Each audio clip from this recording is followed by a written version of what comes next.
యేసయ్యా యేసయ్యా యేసయ్యా యేసయ్యా హల్లెలూయా hosanna హల్లెలూయా hosanna. యేసుక్రీస్తు ప్రభు యొక్క కృప వాక్యం వింటున్న మీకు నిరంతరము తోడైండునుగాక. ఈ దినము వాక్య భాగము కీర్తనలు 14వ అధ్యాయము 1 నుంచి 7 వచనాలు తీసినట్లయితే చాలా స్పష్టంగా ఈ వాక్య భాగంలో ప్రభు ఒక దీవెనిస్తున్నారు. He says he will restore the fortunes of his people. పోగొట్టుకున్న వాటిని తిరిగి వాళ్లకు అనుగ్రహిస్తారు. అనారోగ్యంతో బాధపడుతుంటే ఆ రోగాన్ని తొలగించి వాళ్లకు తిరిగి స్వస్థతను అనుగ్రహిస్తారు. బంధకాల్లో ఉంటే బంధకాల నుంచి విడుదల చేసి వాళ్ళను సంతోషంతో నింపుతారని చెప్పేసి అని వాక్యం చెప్తున్నది. అయితే దేవుని మాటలు కొన్ని బయలుపరచబడుతున్నాయి. దేవుని మాటల్లో మొట్టమొదటిది ఏంటంటే లంచగొండులుగా ఉండవద్దు.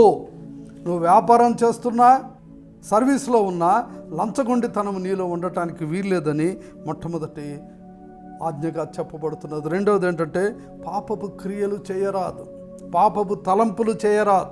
పాపానికి చెందినదేది, దుష్టత్వానికి చెందినది ఏదైనా సరే అలాంటి నీలో ఉండటానికి వీల్లేదని ప్రభు చెప్తున్నాడు. దేవుని నామానికి మహిమ కలుగునుగా. మూడవ మాటగా ప్రభు ఏం చెప్తున్నారంటే వివేచన కలిగి దేవుని వాక్యమును వెతుకుచుండవలెను. వివేచనతో దేవుని వాక్యాన్ని వినాలి, వివేచనతో దేవుని వాక్యాన్ని చదవాలి.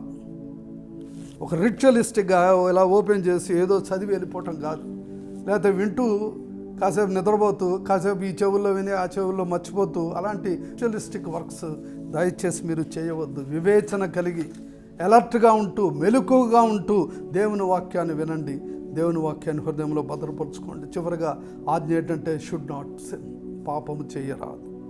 ఎటువంటి పరిస్థితుల్లో కూడా కంటితో, మాటతో, తలంపుతో, శరీరంతో పాపం చేయకుండా బ్రతకాలని చెప్పేసి అని వాక్యం చాలా స్పష్టంగా చెప్తున్నది. ఆ విధంగా చేసినట్లయితే సర్వశక్తిగల దేవుడే మీకు ఆశ్రయంగా ఉండి మీరు పోగొట్టుకున్న వాటిని తిరిగి మీకు అనుగ్రహిస్తానని చెప్పేసి అని వాగ్దానం చేస్తున్నారు. దేవుడు కొద్ది మాటలను దీవించునుగాక. ప్రార్థన చేస్తాను.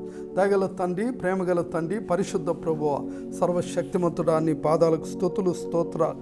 ప్రభువా, నువ్వు ఆశ్రయదుర్గముగా ఉంటానంటున్నావు తండ్రి. పోగొట్టుకున్న వాటిని తిరిగిస్తానంటున్నావు. అయితే లంచగొండితనం ఉండటానికి వీల్లేదు, ఏ పాపము చేయటానికి వీల్లేదు, పాపపు క్రియలు చేయటానికి వీల్లేదు, మా ఆలోచనలు కూడా తప్పు చేయటానికి వీల్లేదు అంటున్నావు తండ్రి. నీ పాదాలకు స్తోత్రాలు. వివేచన కలిగి నీ వాక్యాన్ని వినేవారిగా, వాక్యాన్ని వెతుకుచున్న వారిగా, వాక్యాన్ని చదివేవారిగా వాడను ఆస్వాదించి దీవించమని యేసునామమున అడుగుతున్నాను. ప్రభువా, వాక్యం చొప్పున నీ ఆజ్ఞన చొప్పున చేసిన వారిని నీ దీవెన చేత అభిషేకించమని అడుగుతూ యేసు నామములో కొద్ది విన్నపాలు వేడుకుంటున్నాం తండ్రి. ఆమెన్.